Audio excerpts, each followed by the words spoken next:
الحمد لله رب العالمين، والصلاة والسلام على سيد الأنبياء والمرسلين وخاتم النبيين سيدنا محمد وآله وصحبه أجمعين، ومن تبعهم بإحسان ودعا بدعوتهم إلى يوم الدين. أما بعد، عن أنس رضي الله عن النبي صلى الله عليه وسلم قال: ثلاث من كن فيه وجد حلاوة الإيمان: أن يكون الله ورسوله أحب إليه مما سواهما، وأن يحب المرء لا يحبه إلا لله، وأن يكره أن يعود في الكفر كما يكره أن يقذف في النار، أو كما قال عليه الصلاة والسلام. رواه البخاری و مسلم. محترم بزرگوں، دوستوں اور دینی بھائیوں، حضرت انس بن مالک رضی اللہ عنہ روایت کرتے ہیں کہ حضور پاک صلی اللہ علیہ وسلم نے ارشاد فرمایا: تین عادتیں ہیں، تین خصلتیں ہیں، جو اپنے اندر پیدا کر لے گا وہ ایمان کا مزہ چکھ لے گا، اس کو ایمان کا مزہ مل جائے گا.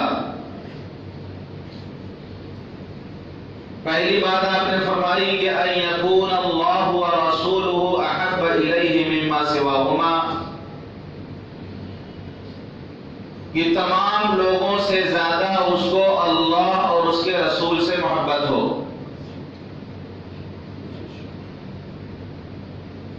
وَأَن يُحِبَّ الْمَرْءَ لَا يُحِبُّهُ إِلَّا لِلَّهِ. دوسری چیز کہ اگر وہ کسی اور سے محبت کرے تو اللہ کے لیے محبت کرے. اور تیسری بات فرمائی: وَأَن يَكْرَهَ أَن يَعُودَ فِي الْكُفْرِ كَمَا يَكْرَهُ أَن يُقْذَفَ فِي النَّارِ. اور ایمان کے بعد دوبارہ کفر کی طرف لوٹنا اس کو اتنا ہی ناپسند ہو جتنا کہ آگ میں جلائے جانے، آگ میں ڈالے جانے کو ناپسند کرتا ہے.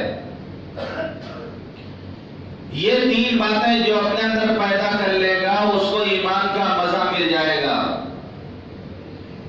اور ایک دوسری حدیث میں آتا ہے کہ ذاق طعم الایمان، اس نے ایمان کا مزہ چکھ لیا. ذاق طعم الایمان من رضی باللہ ربا وبالاسلام دینا وبمحمد رسولا، کہ اس نے ایمان کا مزہ چکھ لیا، اس کو ایمان کا مزہ مل گیا، جو راضی ہو گیا اللہ کو اپنا رب مان کر، اسلام کو اپنا دین مان کر، اور محمد صلی اللہ علیہ وسلم کو اپنا رسول مان کر. جس کے اندر یہ تین باتیں پیدا ہو گئیں اور وہ اس پر راضی ہے تو اس کو ایمان کا مزہ مل گیا.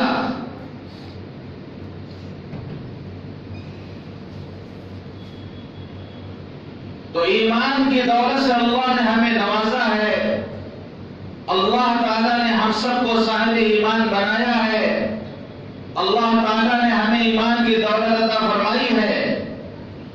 اس دولت سے بڑھ کر کوئی دولت نہیں. ایمان پر محنت بھی کرنا ہے اور ایمان کو جانچنا بھی ہے. کہیں ایسا تو نہیں کہ ہماری زبان سے کوئی ایسا کلمہ نکل جائے جو کلمہ کفر ہو، کہیں ہماری زبان سے کفریہ کلمات تو ادا نہیں ہوتے. بہت افسوس کی بات ہے کہ آج ایمان کی جو قدر قیمت ہونی چاہیے. ایمان کا جو تصور ہمارے ذہن و دماغ میں ہونا چاہیے اور اس کا جو مقام ہونا چاہیے وہ اس کو مقام نہیں دیا جا رہا. حضور پاک صلی اللہ علیہ وسلم نے فرمایا کہ ایک وقت آئے گا کہ یصبح الرجل مؤمنا ویمسی کافرا، کہ آدمی صبح کرے گا مومن بن کر اور شام ہوتے ہوتے کافر ہو جائے گا. ویمسی الرجل مؤمنا ویصبح کافرا، شام ایمان کی حالت میں کرے گا اور صبح ہوتے ہوتے کافر ہو جائے گا. وَيَبِيعُ دِينَهُ بِعَرْضٍ مِّنَ الدُّنْيَا، اور دنیا کی معمولی چیز کے لیے وہ اپنے ایمان کو بیچ دے گا. آج ایمان کی بولی لگ رہی، آج ایمان کے سودے ہو رہے ہیں.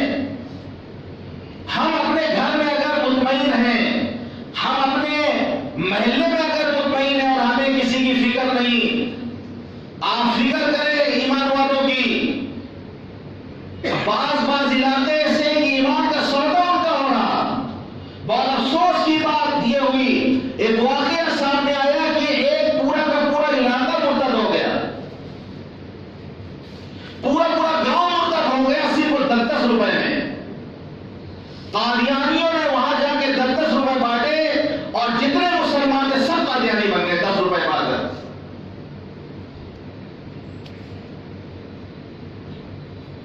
اور جب ایمان والے پہنچے ان کو سمجھانے کے لیے تو گاؤں والوں نے کہا اس میں کیا بات ہے، آپ 10 روپے دے دیجیے ہم پھر سے مسلمان بن جائیں گے. یہ ایمان کی قیمت ہے آج. وَيَبِيعُ دِينَهُ بِعَرْضٍ مِّنَ الدُّنْيَا، کہ دنیا کی معمولی چیز کے لیے ایمان کو بیچ دے گا. سودے ہو رہے ایمان کے، آج سازشیں رچی جا رہی ہیں ایمان والوں کے خلاف. آپ دیکھیں ایک دو واقعات آپ سنتے ہوں گے کہ فلاں آدمی نے کلمہ پڑھ لیا اور فلاں آدمی مسلمان ہو گیا، اس کو ہائی لائٹ کیا جاتا ہے.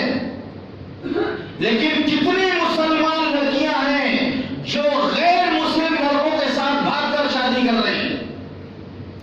آپ کے محلے میں اس طرح کے واقعات ہو رہے ہیں. مسلمان لڑکی ہے اور ایک غیر مسلم کے ساتھ وہ رہ رہی ہے، زندگی گزار رہی ہے.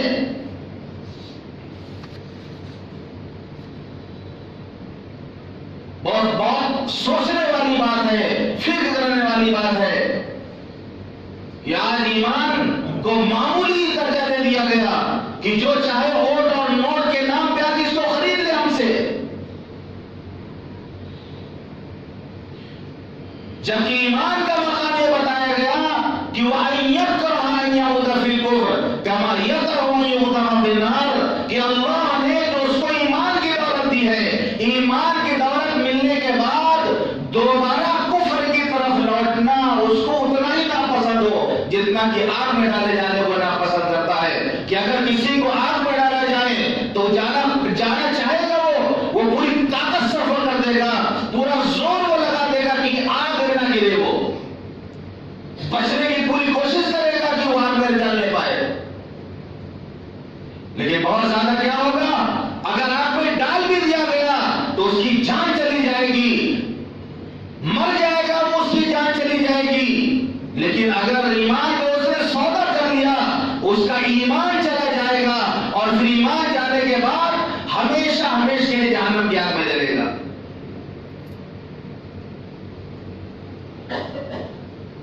اس طرح کے واقعات ہوئے ہیں، تاریخ میں ہوئے ہیں.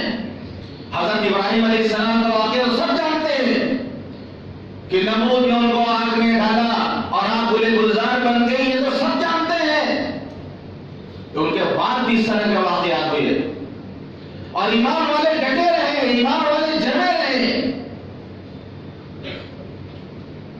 مولانا روم نے اپنی کتاب میں مثنوی میں ایک واقعہ لکھا ہے. ایک یہودی بادشاہ تھا، اس نے آگ جلائی اور لوگوں کو حکم دیا کہ اس کو سجدہ کرو. جو سجدہ نہیں کرتا تھا اس کو آگ پہ جلا دیتا تھا. وہ ایک عورت ایک کے گود میں بچہ تھا، اس کو بھی اس نے مجبور کیا سجدہ کرنے کے لیے،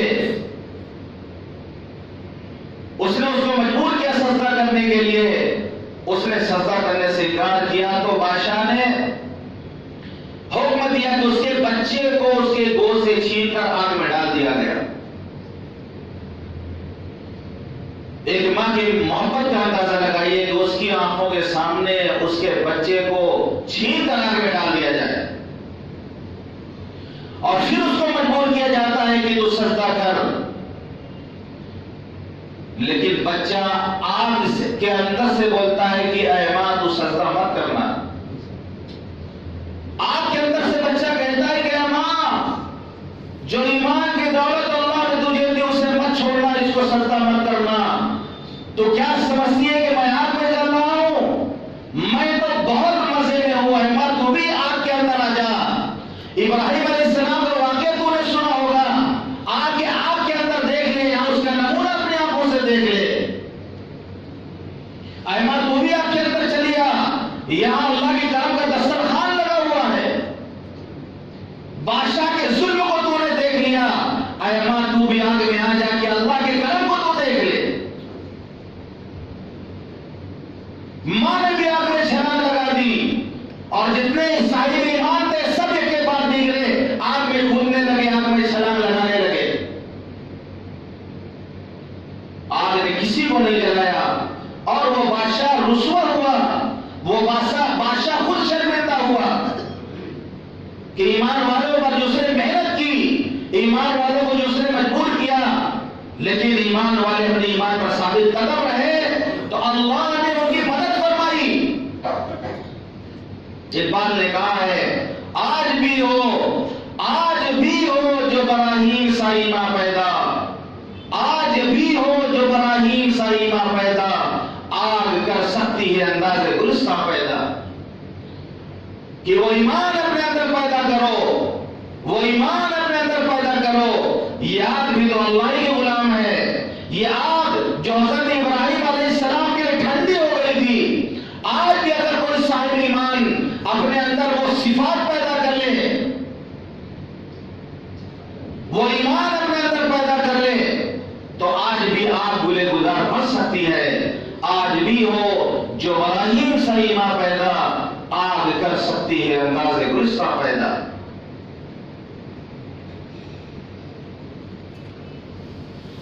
اسی طریقے سے حضور پاک صلی اللہ علیہ وسلم کہ دنیا سے تشریف لے جانے کے بعد ارتداد پھیلا،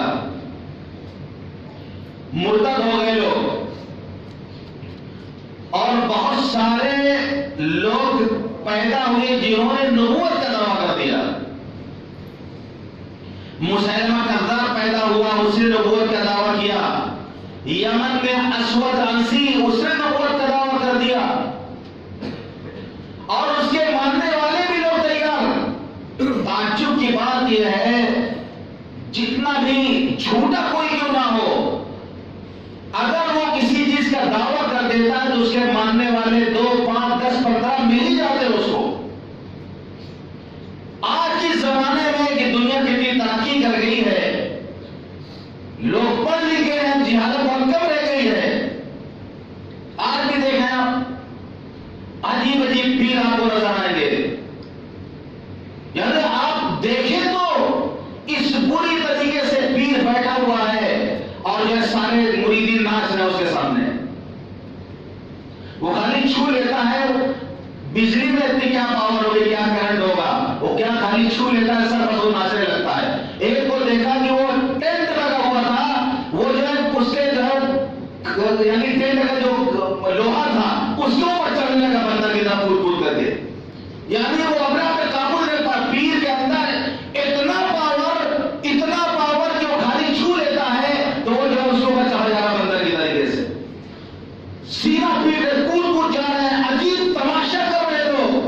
آپ سوشل میڈیا پہ جا کے ویڈیو دیکھیں، اس طرح کے ویڈیو وائرل ہو رہی ہیں۔ کون سا مذہب ہے صاحب یہ؟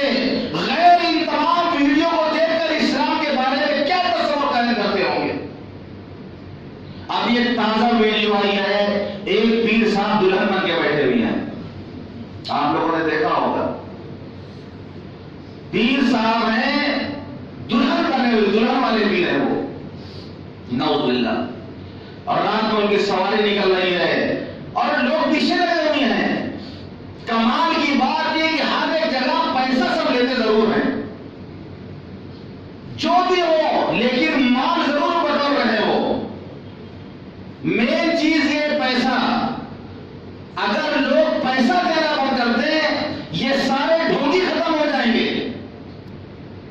صرف پیسے کے لیے، پیسہ وصولنے کے لیے، پیسہ بٹورنے کے لیے ڈھونگ کیا جاتا ہے. اور آج بھی جہالت اتنی عام ہے کہ ان کے ماننے والے پیدا ہو جاتے ہیں اور مستقل پیسوں پر لٹاتے ہیں، پانی کی طریقے سے پیسوں پر لٹاتے ہیں.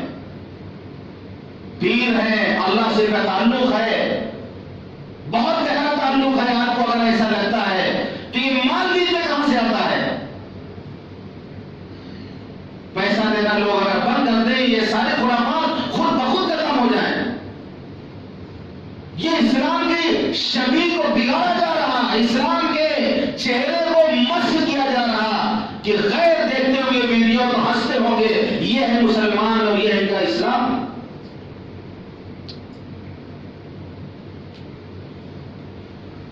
اور ہر جگہ وہی پیسے کا معاملہ ہے، پیسے کا لین دین کا معاملہ ہر جگہ ہے.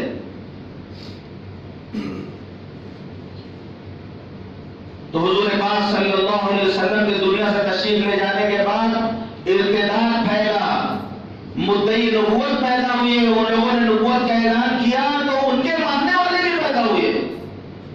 جبکہ حضور پاک صلی اللہ علیہ وسلم کو دنیا سے تشریف لے جاتے ہوئے ابھی زمانہ نہیں گزرا تھا. اس کے فوراً بعد علاقہ مرتد ہو گیا. یمن میں اسود انسی نے نبوت کا دعویٰ کیا، وہاں کے لوگ مرتد ہو گئے. وہی یمن جہاں حضرت معاذ بن جبل رضی اللہ عنہ کو حضور پاک صلی اللہ علیہ وسلم نے یمن کا گورنر بنا کے بھیجا تھا. وہی یمن جہاں کے حضرت ویسے قرنی رہنے والے تھے، اس علاقے کا علاقہ مرتد ہو گیا.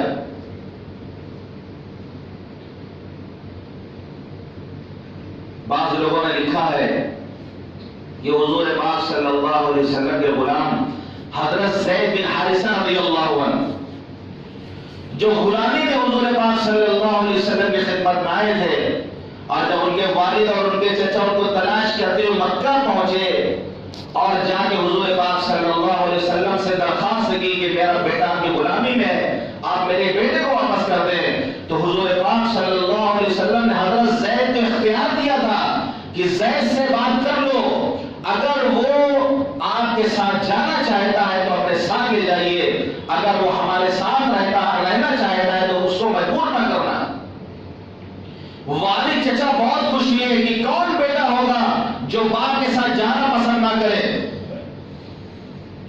حضرت زید بن حارثہ رضی اللہ عنہ کو باپ اور چچا نے بلایا اور کہا بیٹا ہم تمہیں لینے آئے ہیں، وطن واپس چلو، گھر واپس چلو، کیا تم غلامی کی زندگی گزار رہے ہو؟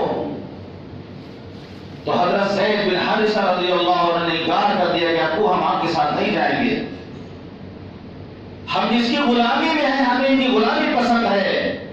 باپ نے کہا کہ بیٹا تم آزادی کی زندگی چھوڑ کر تمہیں غلامی کی زندگی پسند ہے. فرمایا ابا ان کی غلامی پر تو ہزاروں آزادیاں قربان ہو جائیں، میں ان کی غلامی میں رہنا پسند کرتا ہوں. اور انکار کر دیا تو حضور پاک صلی اللہ علیہ وسلم اتنا خوش ہوئے اور فرمایا کہ آج کے بعد زید میرا بیٹا ہے، اور ان کو زید بن محمد کہا جانے لگا صلی اللہ علیہ وسلم. لیکن پھر اللہ کی طرف سے منع ہو گیا کہ ادعوہم لآبائہم، کہ ان کو یعنی آدمی کو ان کے باپ کے نام سے پکارو. تو پھر زید بن حارثہ ان کو کہا جانے لگا. تو حضرت زید بن حارثہ غلام تھے، ان کے بیٹے تھے حضرت اسامہ بن زید، کالا رنگ نہ چپٹی. حضرت عائشہ فرماتی ہیں کہ ایک مرتبہ وہ گر گئے، اسامہ بن زید گر گئے اور ان کو جو ہے چوٹ لگ گئی اور خون بہنے لگا. حضور پاک صلی اللہ علیہ وسلم نے مجھ سے کہا کہ ان کا خود پوچھ دو، لیکن مجھے گھن آ رہی تھی. حضور پاک صلی اللہ علیہ وسلم نے ان کو اٹھایا، ان کا خون پوچھا آپ نے، اور پھر فرمایا کہ اسامہ کا لڑکی ہوتا، اسامہ کا لڑکی ہوتا تو اس کو ہم بناتے، اس کو سنوارتے، اس کو دلہن بناتے، اس کی شادی کر دیتے۔ حضرت عائشہ فرماتی ہے کہ مدینے میں چیچک ہو گئے تھے، ان کو ناک بہا کرتی تھی، میں عجیب لگتا تھا دیکھ کر انہیں، رنگ کالا، ناک چپٹی، ناک بہ رہی۔ میں نے دیکھا کہ حضور پاک صلی اللہ علیہ وسلم اپنے دست مبارک سے ان کا چہرہ دھلا رہے ہیں، ان کو پیار کر رہے ہیں۔ فرماتی اس کے بعد مجھے بھی ان سے محبت ہو گئی کہ حضور پاک صلی اللہ علیہ وسلم نے جو حج کیا، حجۃ الوداع جسے کہا جاتا ہے، پوری حیات طیبہ میں آپ نے صرف ایک حج کیا تھا، وہ تاریخی ہے جسے حجۃ الوداع کہا جاتا ہے۔ عرفات سے مزدلفہ آنا تھا، 9 تاریخ کو حاجی عرفات میں رہتے ہیں، دن بھر وہیں گزارتے ہیں۔ جب سورج غروب ہو جاتا ہے تو مغرب کی نماز وہاں نہیں پڑھنا ہوتا، بلکہ مغرب کی اور عشاء کی نماز ایک ساتھ مزدلفہ میں پڑھنا ہوتا ہے۔ تو روانگی کا وقت ہو گیا، پورا قافلہ تیار ہو گیا، پورا قافلہ تیار ہو گیا، روانگی کا وقت ہو گیا، لیکن حضور پاک صلی اللہ علیہ وسلم کسی کا انتظار فرما رہے ہیں۔ بڑے بڑے سردار بھی تھے، حج میں دور دور سے آئے تھے، یمن کے لوگ بھی آئے تھے، یمن کے سردار بھی آئے تھے۔ حضور پاک صلی اللہ علیہ وسلم انتظار فرما رہے تھے، روانگی میں تاخیر ہو رہی تھی، یہاں تک کہ وہی حضرت اسامہ بن زید رضی اللہ عنہ آئے۔ جب وہ آئے تو حضور پاک صلی اللہ علیہ وسلم روانہ ہو گئے، تو یمن کے سرداروں نے کہا اس کی وجہ سے ہمیں اتنی دیر کھڑا کیا گیا، ہمیں روکا گیا، حقیر سمجھا انہوں نے حضرت اسامہ بن زید کو، حقارت سے دیکھا ان کو۔ تو لکھا ہے ہماری کتابوں میں کہ یمن کے لوگ جو مرتد ہوئے تھے حضور پاک صلی اللہ علیہ وسلم کی وفات کے بعد، وہ حضرت اسامہ بن زید کو حقیر سمجھنے کی وجہ سے مرتد ہوئے تھے، حقیر سمجھا تھا انہوں نے حضرت اسامہ بن زید کو، اس لیے بعد میں وہ مرتد ہو گئے۔ بہت سوچنے کی بات ہے، بہت ڈرنے کی بات ہے، ہم کسی صاحب ایمان کو حقیر نہ سمجھیں۔ اللہ کیا اس کا کیا مقام ہے، اللہ کیا اس کا کیا مرتبہ ہے، ہم نہیں جانتے ہیں۔ ہر ایک کو اپنے سے اچھا سمجھیں، ہر ایک کو اپنے سے اچھا سمجھیں، اپنے کو سب سے حقیر سمجھیں۔ تو حضرت اسامہ بن زید رضی اللہ عنہ کو یمن والوں نے حقیر سمجھا، اس کی نوسط یہ ہوئی کہ بعد میں وہ مرتد ہوئے۔ بہرحال جب حضور پاک صلی اللہ علیہ وسلم وفات کے بعد اسود عنسی نے یمن میں نبوت کا دعویٰ کیا، اس کے ماننے والے پیدا ہو گئے جو صاحب ایمان تھے، ان پر وہ ظلم کرتا۔ ایک شخصیت تھی حضرت ابو مسلم خولانی رحمۃ اللہ علیہ، یمن کے رہنے والے تھے، وہ ان کو بھی مجبور کیا کہ تم جو ہے حضور پاک صلی اللہ علیہ وسلم کو نبی نہ مانو بلکہ ہم کو نبی مانو۔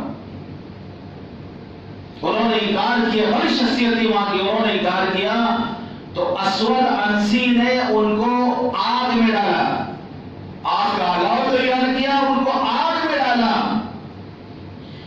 آگ میں ڈالنے کے بعد آگ نے ان کو نہیں جلایا، آگ نے ان کو کوئی نقصان نہیں پہنچایا، بلکہ آگ سے وہ صحیح سالم باہر آ گئے۔ اسود عنسی کو لوگوں نے مشورہ دیا کہ حضور اب اس کو زیادہ چھیڑ چھاڑ کرنا مناسب نہیں ہوتا، فتنہ ہوگا، اس کو جلا وطن کر دو، نکال دو یمن سے۔ تو حضرت ابو مسلم خولانی رحمۃ اللہ علیہ کو یمن سے نکال دیا گیا، یمن سے نکالا گیا، پھر انہوں نے مدینہ منورہ کا رخ کیا، اور وہاں سے مدینہ منورہ پہنچے تو حضرت عمر رضی اللہ عنہ سے ان سے ملاقات ہوئی۔ حضور پاک صلی اللہ علیہ وسلم کی وفات ہو گئی تھی، اسی کے بعد یہ فتنہ پیدا ہوا تھا، حضرت ابوبکر صدیق رضی اللہ عنہ خلیفہ بن چکے تھے۔ حضرت عمر رضی اللہ عنہ سے پوچھا کہ کہاں سے تشریف لا رہے ہیں؟ انہوں نے کہا یمن سے۔ انہوں نے حال پوچھا، واقعہ اتنا مشہور ہوا آگ والا کہ مدینہ تک یہ واقعہ پہنچا کہ ایک مسلمان کو، ایک مومن کو اسود عنسی نے آگ میں ڈالا تھا اور آگ نے اس کو نہیں جلایا۔ تو حضرت عمر رضی اللہ عنہ سے پوچھا، انہوں نے کہا صحیح واقعہ ہے یہ، نگاہیں کہ حضرت عمر رضی اللہ عنہ کی پہچاننے والی نگاہ تھی. انہوں نے کہا کہ کہیں تم وہی تو نہیں ہو؟ انہوں نے کہا کہ ہاں وہی ہے. تو حضرت عمر رضی اللہ عنہ نے ان کی پیشانی کو بوسہ دیا اور ان کو لے کر حضرت ابو بکر صدیق رضی اللہ عنہ کی خدمت میں گئے اور کہا کہ وہی شخصیت ہے جن کو اسود عنسی نے آگ میں ڈالا تھا اور آگ ان کو نہیں جلایا. پھر حضرت عمر نے کہا اللہ کا شکر ہے کہ اللہ نے مرنے سے پہلے اس شخص کی زیارت عطا کر دی جس کے ساتھ ہو بہو وہی واقعہ ہوا جو سیدنا ابراہیم خلیل اللہ کے ساتھ جو واقعہ ہوا اس امت میں اس شخص کے ساتھ یہ واقعہ ہوا اور اس شخص کی زیارت کی اللہ نے ہمیں توفیق دی. تو حضرت ابو مسلم خولانی رحمۃ اللہ علیہ حضرت امیر معاویہ رضی اللہ عنہ کے زمانے تک زندہ رہے. تو اس طرح کے واقعات ہوئے ہیں کہ آگ میں ڈالا گیا, آگ میں کودنا پسند کیا, آگ میں جل جانا پسند کیا, لیکن ایمان کا انہوں نے سودا نہیں کیا, ایمان کو انہوں نے نہیں بیچا, ایمان کو انہوں نے مقدم رکھا. تو فرمایا کہ جو اللہ اور اس کے رسول سے سب سے زیادہ محبت کرے گا اور جس سے بھی محبت کرے وہ اللہ کے لیے صحابہ کرام سے محبت کرے, اہل بیت سے محبت کرے, تابعین سے محبت کرے, تابع تابعین سے محبت کرے, بزرگان دین سے محبت کرے, علماء سے محبت کرے, اپنے بڑوں سے محبت کرے, لیکن اللہ کے لیے کرے. جب اللہ کے لیے محبت کرے گا تو یہ مقام ان کو ملے گا, یہ مقام ان کو ملے گا کہ حدیث میں آتا ہے کہ حضور پاک صلی اللہ علیہ وسلم نے ارشاد فرمایا کہ اللہ تعالیٰ قیامت کے دن فرمائے گا المتحابون بجلالی لهم منابر من نور یغبطهم النبیون والشہداء, کہ جو میری وجہ سے محبت کرتے تھے ان کے لیے کل قیامت کے دن نور کے منبر ہوں گے, نور کے منبر پر وہ بیٹھیں گے جن پر بعض انبیاء اور شہداء بھی رشک کریں گے. یہ نہیں کہ ان کا مقام انبیاء اور شہداء سے بڑھ جائے گا, یہ مقام دیکھ کر بعض انبیاء اور شہداء بھی ان پر رشک کریں گے. تو حضرت ابو مسلم خولانی رضی اللہ رحمۃ اللہ علیہ کا واقعہ میں بتا رہا تھا. یہ کہتے ہیں کہ میں ایک مرتبہ کوفہ گیا, میں نے وہاں کی مسجد میں دیکھا کہ ایک نوجوان بیٹھا ہوا ہے خوبصورت, اور لوگ ہر معاملے میں اسی کی طرف رجوع کرتے ہیں اور جو بات وہ بتاتا ہے اس پر عمل کرتے ہیں. میں نے پوچھا کون ہے یہ؟ لوگوں نے بتایا صحابی رسول حضرت معاذ بن جبل رضی اللہ عنہ. اگلے دن میں مسجد میں پہنچا تو دیکھا کہ مجھ سے پہلے وہ مسجد پہنچ چکے ہیں, وہ نماز پڑھ رہے تھے, میں ان کا انتظار کر رہا تھا. نماز کے بعد میں نے ان سے سلام کیا اور میں نے کہا کہ میں اللہ کے لیے آپ سے محبت کرتا ہوں. انہوں نے کہا کیا واقعی تم اللہ کے لیے مجھ سے محبت کرتے ہو؟ فرمایا واقعی میں اللہ کے لیے آپ سے محبت کرتا ہوں. انہوں نے پھر پوچھا کیا واقعی؟ میں نے کہا اللہ کی قسم میں اللہ کے لیے آپ سے محبت کرتا ہوں. پھر انہوں نے پوچھا کیا واقعی؟ میں نے کہا میں اللہ کے لیے آپ سے محبت کرتا ہوں. فرمایا کہ خوش ہو جاؤ, خوش ہو جاؤ. میں نے حضور پاک صلی اللہ علیہ وسلم کو فرماتے ہوئے سنا کہ اللہ فرماتا ہے وجبت محبتی للمتحابین فیہا والمتجالسین فیہا والمتزاورین فیہا والمتبادلین فیہا, کہ اللہ فرماتا ہے میری محبت ان کے لیے واجب ہو گئی جو میرے لیے آپس میں ایک دوسرے سے محبت کرتے ہیں. والمتجالسین فیہا, اور میری محبت کی وجہ سے ساتھ میں مل کر بیٹھتے ہیں. والمتزاورین فیہا, اور میرے لیے ایک دوسرے سے ملاقات کے لیے, ایک دوسرے کی زیارت کے لیے جاتے ہیں, ملاقات کے لیے جاتے ہیں. والمتبادلین فیہا, اور میری وجہ سے ایک دوسرے پر خرچ کرتے ہیں. جو یہ کرتے ہیں ان کے لیے میری محبت واجب ہو گئی. حضور پاک صلی اللہ علیہ وسلم نے ارشاد فرمایا اذا احب الرجل اخاه فليخبر, جب آدمی کسی سے محبت کرے تو اس کو بتا دے کہ میں تم سے اللہ کے لیے محبت کرتا ہوں. جب آدمی کسی سے محبت کرے تو اس کو بتا دے تاکہ اس کو پتہ چل جائے کہ سامنے والا مجھ سے محبت کرتا ہے, تاکہ وہ بھی محبت کرے. لیکن ایسا نہیں کہ اس کو غلط جگہ آپ استعمال کریں, صحیح جگہ پر اس کو استعمال کرنا ہے, غلط معنوں میں استعمال نہیں کرنا. اگر پریشان ہے اس کے لیے اور اس کو پتہ بھی نہیں ہے۔ محبت کا مزہ تو دونوں طرف سے ہوتا ہے، محبت کا مزہ ہے۔ الفت کا جب مزہ ہے کہ وہ بھی ہو بے قرار، الفت کا جب مزہ ہے کہ وہ بھی ہو بے قرار، دونوں طرف وہ آگ برابر لگی ہوئی، یک طرف محبت تو کچھ معنی نہیں رکھتی، یک طرف محبت تو کچھ معنی نہیں رکھتی، کچھ درد ادھر ہوتا کچھ درد ادھر ہوتا۔ تو محبت کا مزہ دو طرفہ ہے، ایک طرف سے آپ کی جان دی ہوئی ہے، اللہ اس کو لپٹی نہیں دے رہا۔ تو آپ نے فرمایا کہ اگر تمہیں کسی سے محبت ہو تو اس کو بتا دو بھائی میں تمہیں اللہ کے لیے محبت کرتا ہوں۔ حضرت انس رضی اللہ عنہ فرماتے ہیں کہ ایک شخص حضور پاک صلی اللہ علیہ وسلم خدمت میں بیٹھے ہوئے تھے اور ایک صاحب سامنے سے گزرے تو انہوں نے کہا اللہ کے رسول یہ جو سامنے سے گزرے میں اس سے محبت کرتا ہوں۔ تو اللہ کے رسول نے فرمایا کیا تم نے اس کو بتایا ہے؟ انہوں نے نہیں بتایا تو نہیں، آپ نے فرمایا جا کے اس کو بتا دو کہ تم اس سے محبت کرتے ہو۔ وہ گئے اور انہوں نے کہا کہ اللہ کے بندے میں اللہ کے لیے تم سے محبت کرتا ہوں۔ اس نے جواب میں کہا جس اللہ کے لیے تم اس سے محبت کرتے ہو وہ اللہ بھی تم سے محبت کرے۔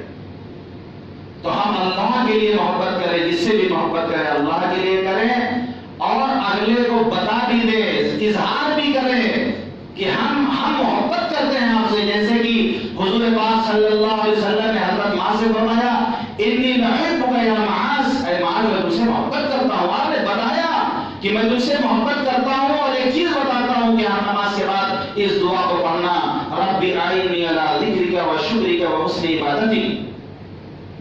تو معلوم یہ ہوا کہ آدمی کو جس سے محبت ہو اس کا وفادار بھی ہو، خیرخواہ بھی ہو اور اس کے بارے میں فکر مند بھی ہو، اپنے محبوب کے بارے میں فکر مند ہو کہ حضور پاک صلی اللہ علیہ وسلم نے حضرت معاذ سے محبت کا اظہار فرمایا اور خیال بھی رکھا، دعا بتائی کہ یہ دعا نماز کے بعد پڑھو۔ تو ہم بھی اپنے محبوب کا خیال رکھیں، ان کی نگرانی کریں، ان کے خیرخواہ بنیں، ہر وہ چیز جو ان کے آخرت کے لیے ذخیرہ بنے ان تک پہنچانے کی کوشش کریں۔ یہ اصلی محبت اور حقیقی محبت ہے۔ اس طرح کی محبت اللہ تعالی ہم سب کو عطا فرمائے، کہیں جو رسول اللہ علیہ وسلم نے توفیق عطا فرمائے۔ وآخر دعوانا